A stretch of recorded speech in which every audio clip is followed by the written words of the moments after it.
L'Observatoire ivoirien des droits de l'homme, OID, a fait plusieurs recommandations pour freiner le phénomène des violences en ligne contre des femmes politiques ivoiriennes. C'était ce mercredi 25 janvier 2022 au cours d'une conférence de presse à son siège d'Abidjan Cocody. L'OID a un nouveau cheval de bataille, celui des violences faites aux femmes politiques ivoiriennes en ligne. Notamment sur les réseaux sociaux. Au secours, femmes politiques menacées. Selon Yannick Eneki, coordinateur du projet, l'OID est résolument déterminé pour atténuer les impacts des violences en ligne contre les femmes engagées en politique.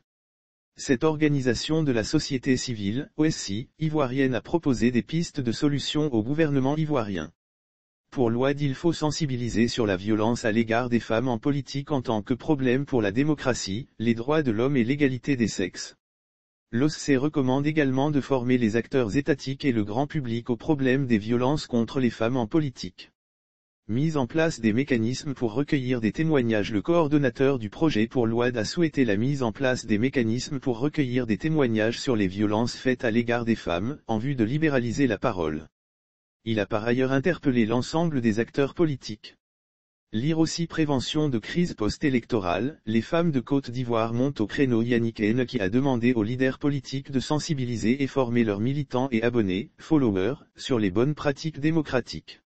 Il leur a conseillé d'éduquer leurs partisans sur la violence à l'égard des femmes en politique en tant que problème pour la démocratie, les droits de l'homme et l'égalité des sexes. Le coordonnateur du projet pour l'OID a expliqué qu'il est important d'offrir une formation aux militants sur la sensibilité au genre et le harcèlement sexuel en ligne. Il faut élaborer une charte commune incluant des sanctions contre les membres des forats Facebook. L'OID a envoyé un message aux administrateurs des plateformes ou forats de discussion à caractère politique et des pages de proximité, sur Facebook en particulier. Il les invite à élaborer une charte commune incluant des sanctions contre les membres de leur fora qui publient des discours haineux, xénophobes, sexistes ou les fausses informations de nature à troubler l'ordre public. Yannick Eneki a préconisé de veiller scrupuleusement à une modération rigoureuse des contenus publiés sur les forats de discussion à l'effet d'identifier et de censurer les publications incitant à la violence, à la haine, à la xénophobie ou de nature à troubler l'ordre public. Publié pour informer en ce qui concerne les médias publics et les sites d'information en ligne, l'OID a plaidé pour la production des articles sur les questions des violences contre les femmes engagées en politique.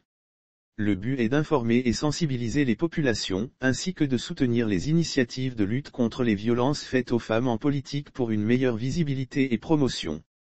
Lire aussi contribution, le rôle des médias dans la protection des droits humains. Les acteurs de la société civile, quant à eux, ont été appelés à promouvoir l'éducation aux médias, sensibiliser et former les populations sur les violences en ligne contre les femmes engagées en politique. À cet effet, l'OID s'engage à publier des infographies visant à vulgariser les résultats de ses rapports de monitoring des réseaux sociaux relatifs aux attaques visant les femmes engagées en politique, afin d'informer et attirer l'attention des internautes sur ce phénomène, a annoncé Yannick Eneki.